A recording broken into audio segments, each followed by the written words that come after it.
Welcome to the diary selector page. What we're going to do is show you how to select your diary via this method. So what you'll have done is you'll have arrived at this page by going to the home page and clicking on diary selector. We'd scroll down to our management diary selector questionnaire. Your healthcare professional will have directed you to this page to get one of these diaries. So for example, if it was a food diary, you'd click on food and it will take you to the part of the website where you can download or print your food diary. If we go back and have a look at some of the other options,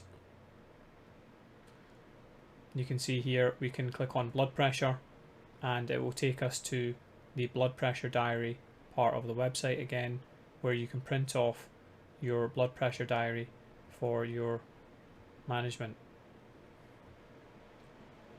And finally, if we go back again and have a look at the glucose diary, so click on glucose, it'll ask you a few other questions. So for example, what your medication regimen is.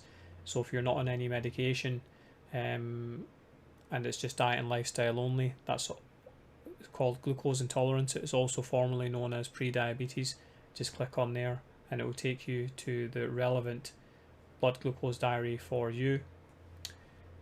If we go back again, just have a look at some more options.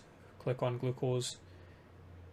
If we click on insulin with or without medications, then it will take you to another page where it asks you what your regimen is. So are you on insulin once a day with fast acting insulin for your meals,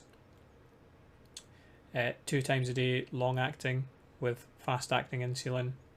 Are you on a pre-mixed insulin with 1 fast acting injection, or are you just on pre-mixed insulin 3 times a day?